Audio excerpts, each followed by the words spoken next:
Escuchas la señal de Ibero Radio TRC.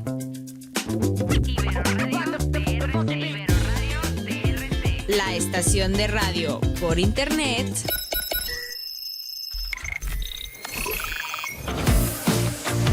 de la Universidad Iberoamericana Torreón. Ibero Radio TRC. Aquí hacemos más radio.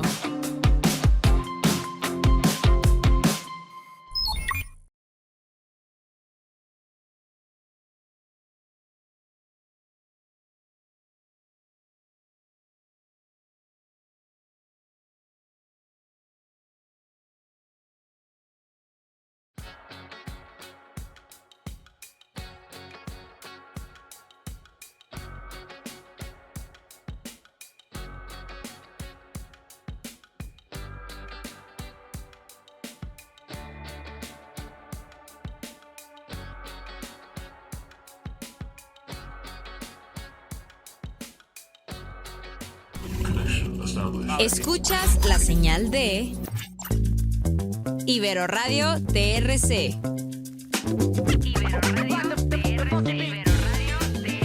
La estación de radio por internet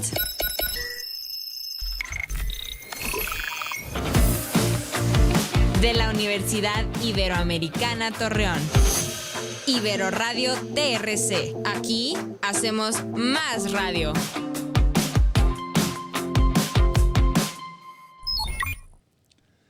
Hola, ¿qué tal? Bienvenidos a Cara a Cara, el programa de entrevistas y discusión de Ibero Radio TRC. Yo soy Paco Rodríguez y me da muchísimo gusto volvernos a encontrar aquí en vivo y en directo desde el Centro de Comunicación Educativa, en el que vamos a hablar de un tema bastante interesante. Ayer, 10 de septiembre, se conmemoró el Día Mundial para la Prevención del Suicidio. Sin duda, un tema al que hay que ponerle atención, sobre todo teniendo en cuenta pues, el aumento en las cifras de suicidio. Y para ello hemos invitado a dos expertos en el área de la psicología para platicar sobre el tema. La maestra Verónica González, coordinadora del Centro Ibero Acompaña y presidenta del Comité de Conductas de Alto Riesgo. Vero, gracias por estar nuevamente aquí con nosotros. Gracias, Paco. Muchísimas gracias por la invitación. Y bueno, también está con nosotros Ramiro Hinojosa, asistente académico del Centro Ibero Acompaña, integrante del Comité de Conductas de Alto Riesgo y brigadista de auxilio psicológico. Ramiro, ¿cómo estás? Muy bien. Muchas gracias por la invitación. Pues listos para hablar de este tema que a veces puede ser polémico, incluso... No, claro. Claro, es un tema pues escabroso, no estamos hablando de cualquier situación. Por ahí el INEGI, pues como cada año, ¿no? Que se celebra este día, ¿no? Para conmemorar, la prevención del suicidio, habla que, refería que en 2024 ocurrieron 8,856 defunciones de personas de 10 años y más por suicidio en el país, lo que representó una tasa de 6.8 por cada 100,000 habitantes. A ver, entrémosle al tema. Vero, ¿cuál es la situación que tú identificas que está detrás de estos casos que se están presentando y que van en aumento? Bueno, sí, creo que tiene que ver aquí un tema muy importante que es la salud mental, definitivamente, ¿no? Nuestro estado de salud mental, cómo nos encontramos a nivel personal, a nivel individual y también la salud mental a nivel colectivo, ¿verdad? Todos los factores externos que pueden ser factores de riesgo para que una persona pueda ir desde una depresión, desde bajos recursos emocionales para poder afrontar cualquier situación adversa hasta llegar a una ideación suicida. Entonces sí creo que es todo un camino el que se lleva ciertas señales, ciertas alertas para poder entrar al tema de ya llegar a un suicidio.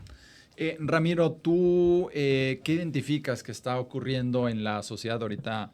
Vero refería a esta cuestión, ¿no? Que no es solo la salud mental individual, sino también tendríamos que hablar de la colectividad, de la sociedad. ¿Cómo está la sociedad que esté quizás orillando, no lo sé, a que se presenten más casos? Bien, como bien menciona Vero, es una problemática multifactorial. No hay solamente una causa. De hecho, la Organización Mundial de la Salud considera la problemática del suicidio como una problemática de salud pública. Claro, a ese grado estamos llegando.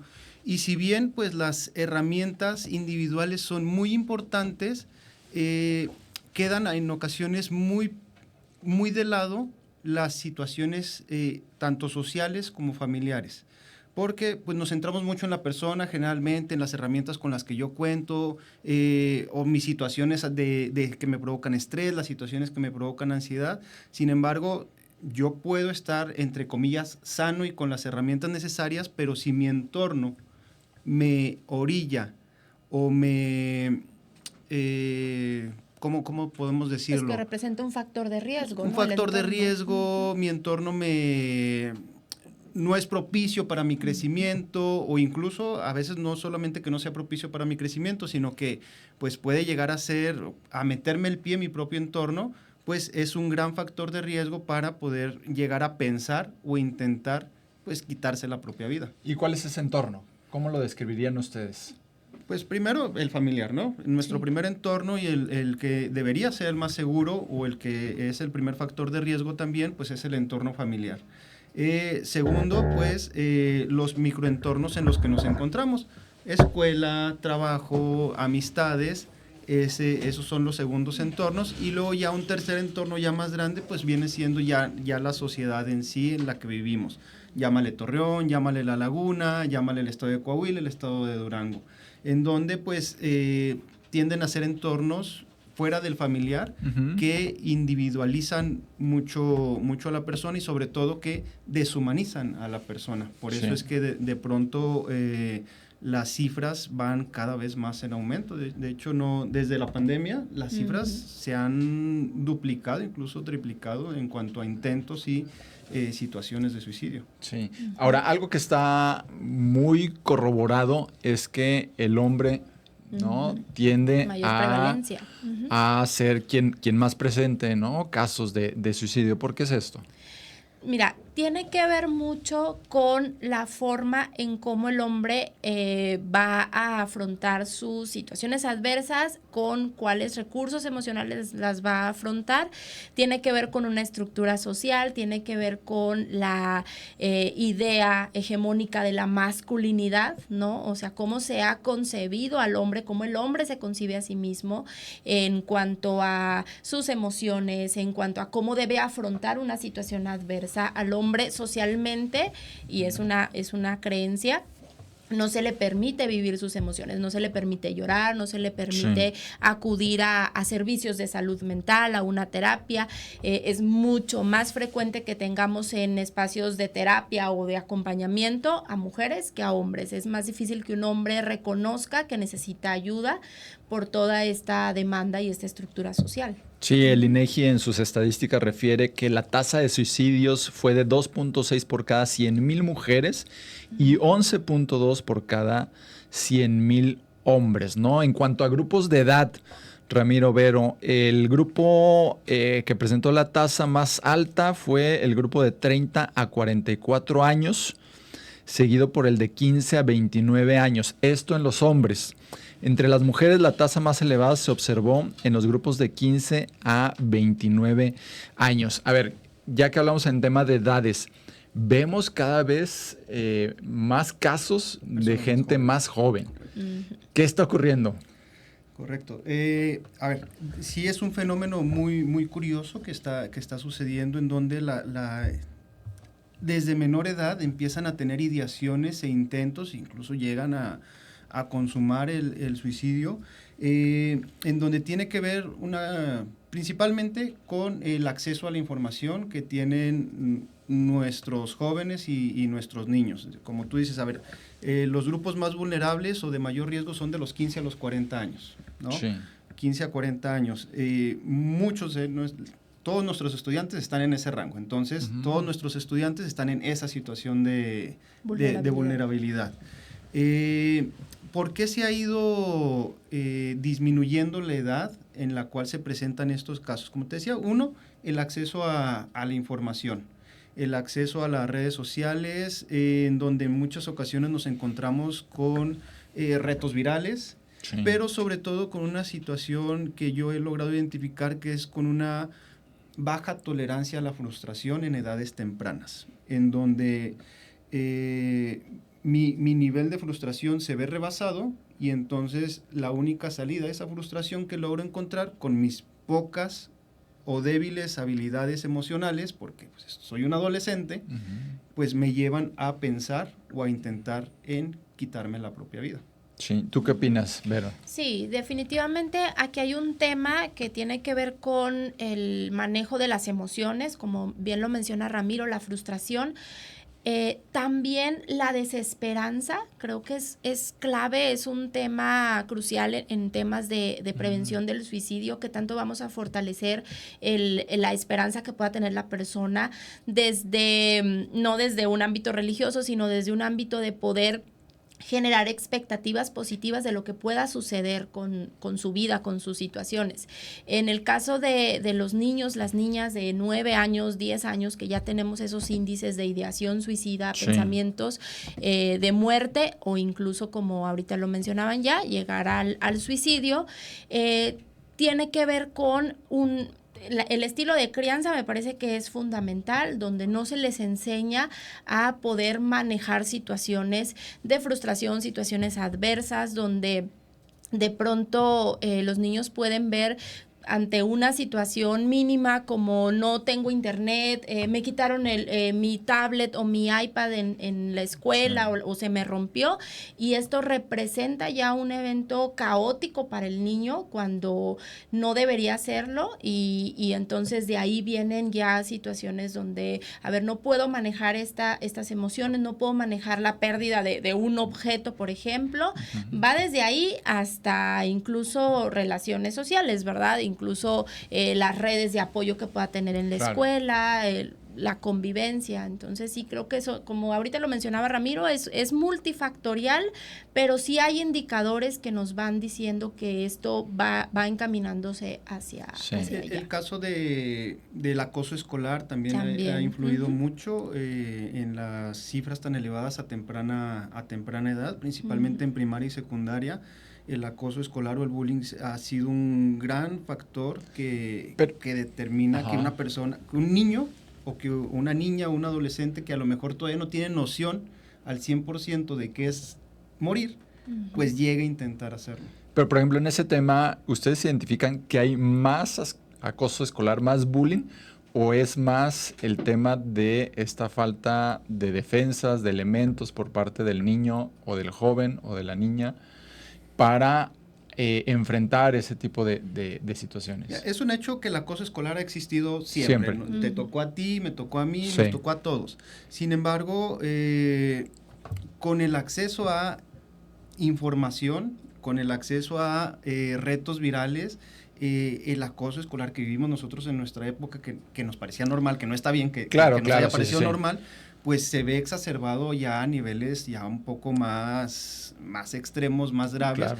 Y esto le sumamos a como dice Vero, a la crianza que se está teniendo actualmente, que no nos enseña a manejar nuestras emociones adecuadamente, pues es un cóctel explosivo que empieza a incrementar las cifras a edades muy, muy tempranas. Sí, y el tema de la exposición a nivel digital, ¿no? Es tremendo. Creo que un tema aquí importante en este término de suicidio, y regresando al punto multifactorial, hay muchos mitos alrededor del tema del suicidio, ¿no? Y de pronto es como, pues es que si no tiene tolerancia a la frustración, entonces se va a suicidar. Si está viviendo acoso escolar, entonces se va a suicidar. Justo si lo asociamos con que es multifactorial, podemos entender que no necesariamente si una persona está viviendo acoso escolar va a tener una ideación suicida, un intento suicidio, de suicidio y un suicidio, ¿no? Entonces, son muchos factores los que se van desencadenando. No podemos decir, si una persona tiene depresión, se va a suicidar. pero sí hay mayor prevalencia en que una persona que tiene un trastorno de depresión mayor pueda tener una ideación suicida o llegar al suicidio. Es decir, no podemos y es un tema muy importante en la prevención del suicidio, no podemos decir esto no va a pasar porque no están todos estos factores, o sí va a pasar porque hay uno de los factores. Creo que hay distintos factores que se conjugan para que esto pueda suceder. Sí, estamos platicando con Vero González y Ramiro Hinojosa, psicólogos, a propósito del tema del Día Mundial para la Prevención del Suicidio, que fue ayer, 10 de septiembre. A ver, me parece interesante este tema de los mitos. ¿Qué otros hay alrededor del tema del suicidio? Que todos los que sufren depresión se van a suicidar. Uh-huh. Ese es uno de los grandes. A ver, chantaje. El chantaje. También. Chantaje emocional es muy común, sobre todo en los jóvenes, se presenta mucho, sobre todo cuando ven cerca o tienen una, ¿cómo se llama? Una ruptura amorosa o una discusión o pelea con padres de familia, en donde si me haces esto, pues me voy a hacer esto yo. Uh-huh. O sea, que aquellas personas que abusan de drogas también son propensos a suicidarse, que, digo, este es ya un poco más antiguo, y también es un mito que los hijos de papás divorciados también son más propensos a divorciarse. Hay un montón de mitos que, sí. A ver, sí son factores de riesgo, los divorcios, rupturas amorosas, abuso de sustancias. Tema económico. Uh-huh. Sí, sí. Sin embargo, pues como bien dice Vero, a ver, que se cumpla uno, no quiere decir que a fuerza la persona va a intentar quitarse la vida o va a pensar en quitarse la vida. Hay algo que le conocemos como umbral del dolor emocional. Okay. Así como tenemos un umbral del dolor físico cuando nos pellizcamos, cuando nos pegamos, cuando algo, y que es diferente en cada persona. A lo mejor yo te puedo pellizcar a ti, puedo pellizcar a Vero en el mismo lugar y con la misma intensidad. Sí. Y a lo mejor a Vero pues, no le va a doler nada, y a lo mejor a ti pues te vas a poner a llorar porque tenemos un umbral del dolor distinto. Lo mismo pasa con el umbral del dolor emocional. Ante la misma situación que podemos vivir, va a ser dolorosa en diferente intensidad para nosotros. Y entonces, cuando las situaciones sobrepasan ese umbral del dolor emocional, es cuando la persona puede llegar a pensar o intentar quitarse la vida. No porque quiera terminar con su propia vida, sino porque quiere terminar con ese dolor. Y las estrategias que ha intentado para terminar con ese dolor empiezan a fallar, y la persona se empieza a ver, imagina un día con neblina, uh-huh. O sea, donde no ves más allá de ti. Puedes tener a lo mejor la respuesta a 3 metros de distancia, pero no es que la persona no la quiera ver, es que genuinamente no puede.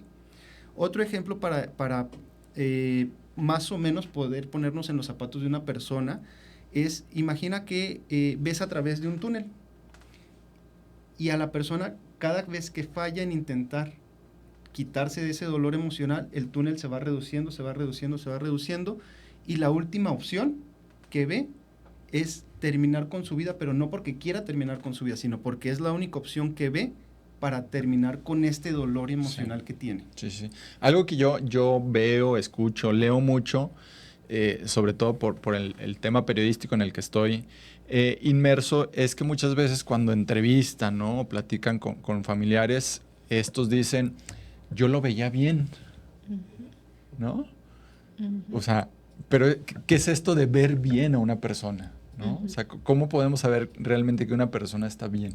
Sí, es que incluso es también un mito de que las personas que se suicidan generalmente las tienes que ver mal y que dan muchas señales y muchas alertas, y que es algo que pudimos haber identificado, y entonces ahí es donde también se trabaja en la posvención con la familia, cuando ya son familias de una persona que se suicidó, porque viene toda esta culpa de es que ¿por qué no vi? ¿Por qué no me di cuenta? Exacto, sí. Y no necesariamente, ese es un mito, que no necesariamente tenemos que ver todas estas señales de alarma que ahorita comentamos.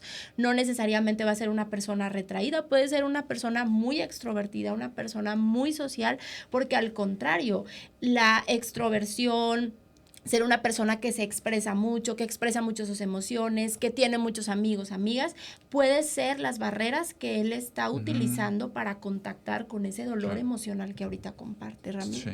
Sí. A ver, el tema de políticas públicas, ¿qué se está dejando de hacer? ¿Qué hace falta para atender una situación como esta? Híjole, pues yo siempre he dicho que la salud mental y todos los servicios de salud mental, por lo menos en Coahuila, pues son un privilegio para muchos y muchas, ¿no? Son costosos. No hay políticas públicas de poder tener servicios de salud mental gratuitos de calidad, ¿verdad? Porque entonces también sí vemos que los hay, pero son personas sin cédula profesional, son personas con una licenciatura, si bien es cierto que con una licenciatura tienes algunas herramientas y elementos para poder intervenir con una persona sobre salud mental, sin embargo no lo es todo, necesitamos de otros grados y especializaciones para poder atender la salud mental ya desde un enfoque clínico y psicoterapéutico. Entonces, de entrada yo diría eso, ¿no? ¿Cómo está nuestra salud mental? Por lo menos aquí en Torreón, en Coahuila, no hay acceso a servicios de salud. El tema de psiquiatría es bastante fuerte aquí. No tenemos los suficientes psiquiatras para atender hay un déficit a todas importante, las personas. Y por ejemplo, derivamos pacientes a psiquiatría y las citas que les están dando son de 1 a 2 meses, ¿no? Dentro de 1 a 2 meses. Entonces, si bien les va, porque algunos se llevan hasta los 6 meses, para que les puedan dar una cita, ¿no? Entonces, esto es bastante fuerte. De entrada, yo diría, necesitamos revisar nuestros servicios de salud mental aquí en Torreón. Sí. Y recordarás la vez pasada que estuviste aquí con nosotros, Vero, fuera de micrófono, platicábamos de estos casos. A propósito, se me vino a la mente del déficit que existe de especialistas, particularmente psiquiatras, que muchos jóvenes, y a mí me gustaría platicar este tema quizás en otro programa, pero sí lo comentamos, cómo muchos jóvenes están acudiendo a la inteligencia artificial. Claro. Para preguntarle, ¿no? Para consultarse, ¿no? Y ahí hubo un caso hace poco que lo publicó el New York Times de un chico que encontró en ChatGPT pues, un amigo al que le contaba y le pedía consejos y terminó suicidándose, ¿no? Sí es una situación muy, muy difícil. Para eso están los especialistas, para eso están los que estudian, los que saben sobre el tema. Yo insisto, yo quiero tratar este tema en otra ocasión de manera muy particular, el tema del uso de la inteligencia artificial. Pero bueno, finalmente, como un problema de salud mental es un problema que se puede prevenir. Y para ir cerrando un poco este tema, ¿qué situaciones o qué estrategias consideran ustedes que debe haber dentro de los senos familiares, dentro de las sociedades, para tratar de ir previniendo el tema del suicidio?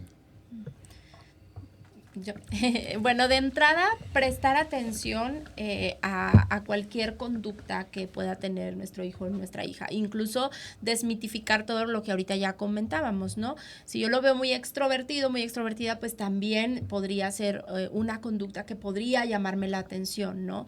De entrada, en la familia es eso, es la atención, el interés, el acompañamiento en la crianza que papás, mamás puedan darle a sus hijos. Que la familia, el hogar, pues sea un espacio seguro para ellos. Y con un espacio seguro no es desde esta frase cliché de eres mi lugar seguro, sino un espacio realmente que le brinde seguridad, que sea un espacio digno en todos los sentidos, ¿no? La familia como proveedora de seguridad, de amor, de cariño, como todas las necesidades básicas que tenemos los seres humanos. Creo que eso sería muy importante y creo que es algo que también se ha ido perdiendo por el contexto social, cultural que vivimos. Las redes de apoyo son sumamente importantes en temas de prevención del suicidio. Por eso se trabaja muchísimo con la prevención, y una de las frases que se usan más en temas de prevención de suicidio es: el suicidio se puede prevenir, efectivamente. Claro. Es prevenible. Entonces, hay una corresponsabilidad, volvemos al punto, no es responsabilidad solamente de la persona que está teniendo una ideación suicida. ¿Dónde está la red de apoyo? ¿Dónde está la sociedad que podemos prestar atención a saber cómo se siente la persona, cómo está, qué tanto estamos siendo barrera también, qué tanto estamos siendo un factor de riesgo para una persona que está teniendo un mal día, que está teniendo emociones exacerbadas, que a lo mejor no las está expresando? Creo que por ahí va un poquito el tema de prevención, no sé. No, a ver, de entrada desmitificar, es como en años anteriores era el tema del embarazo. No les hables de embarazo a los adolescentes porque lo vas a promover. Y entonces, pues, tenías un montón de adolescentes embarazados a muy temprana edad. Lo mismo pasa con el suicidio. A ver, hay que hablar del tema. ¿Para qué? Para prevenirlo, no para fomentarlo, sino para prevenirlo, para detectar, como bien dice Vero, estas señales de alerta, cambios en nuestra rutina de sueño, cambios en nuestros hábitos alimenticios, abuso de sustancias, empezar a detectar ciertas señales que a lo mejor nos pueden por ahí salvar la vida o salvarle la vida a alguna persona, y sobre todo también esta segunda parte que dice Vero, que nuestras relaciones sociales de verdad sean redes de apoyo, porque cuántos casos no hemos visto que las amistades abandonan a una persona, cuántas veces no hemos visto en las noticias, abandonaron a la chica, abandonaron al chico y se fueron los amigos de la fiesta, pero entonces que eso sea, que nuestras relaciones sociales de verdad sean unas redes de apoyo. Y ya como sugerencia, como bien dices, esta cuestión de inteligencia artificial y de pantallas, las pantallas son enemigas de la empatía. Los dispositivos electrónicos son enemigos de la empatía porque pues, nos despersonalizan. Estamos viendo una pantalla, estamos viendo una tableta, una computadora y no a una persona. Entonces, regular eso ayuda muchísimo. Es tremendo porque recordarán que ChatGPT actualizó, ¿no? Sí, ya no tener contacto tan personal. Y hubo muchas quejas, Sí. hubo muchas quejas por parte de los usuarios, ¿no? Que decían, me abandonó. Es que lo siento distante, ¿no? O sea, una cuestión impresionante. Pues nada, agradecerles, pero sí les pediría, pues a propósito del Día Mundial de la Prevención contra el Suicidio, pues que dejaran un mensaje, ¿no? Para la gente que nos ve en estos momentos o que nos vaya a ver en nuestras redes, pues con qué debería de quedarse la gente sobre el tema del suicidio. Bueno, yo de entrada quiero hacer énfasis en esto, que el suicidio se puede prevenir, que hay que desmitificar todo lo que hay alrededor del tema. Y hay algo muy importante que dice la psicología, la psicoterapia: el vínculo sana. Entonces, cuando tenemos vínculos de calidad, relaciones personales de calidad, eso es muy sanador, es muy reparador. Si alguien está viviendo alguna situación de tristeza profunda, desesperanza, ideación suicida, pensamientos de muerte, pues encontrar esas redes de apoyo y nosotros y todas las personas poder ser esa red de apoyo de esas personas que lo necesitan. Ramiro. Una frase nada más: toda vida es importante, toda vida vale la pena vivir. Muy bien. Sí, yo recuerdo, una de las cuestiones con las que yo me quedo siempre en el tema del suicidio es con esta cuestión de que por más de que es un acto esencialmente individual, queda muy lejos de ser algo individual en cuanto a los factores, ¿no? Yo recuerdo que leí hace tiempo algo de Durkheim, que tiene un libro muy, muy extenso, inclusive llamado Suicidio, y habla un poco sobre esta situación de la influencia social en el tema del suicidio, ¿no? Entonces, pues sí, agradecidos con ustedes para hablar de este tema tan delicado, pero como decía Ramiro, que hay que hablar, ¿no? Que hay que hablar.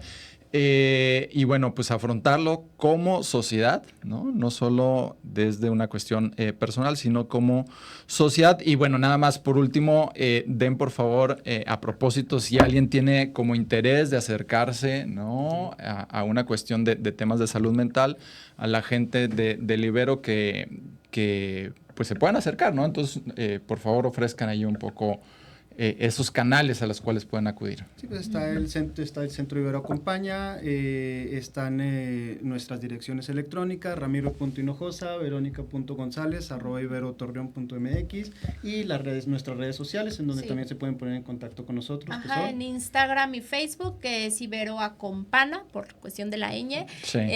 Ibero.acompana. Nos pueden seguir en redes, ahí subimos también contenido que de pronto son ciertas recomendaciones o algunas frases que les pueden ayudar a identificar algunos factores de riesgo y estamos ubicados en nuestras oficinas donde atendemos, donde acompañamos a la comunidad de estudiantes, edificio de planta alta frente al Cowork. Ahí se encuentran las oficinas de Ibero Acompaña. Perfecto. Vero González, Ramiro Hinojosa, muchísimas gracias por haber estado esta mañana aquí con nosotros en Cara a Cara. Gracias a por la ustedes. invitación. Gracias a Beto Rubio y a José Luis Hernández en la coordinación y producción. Yo soy Paco Rodríguez y esto fue Cara a Cara.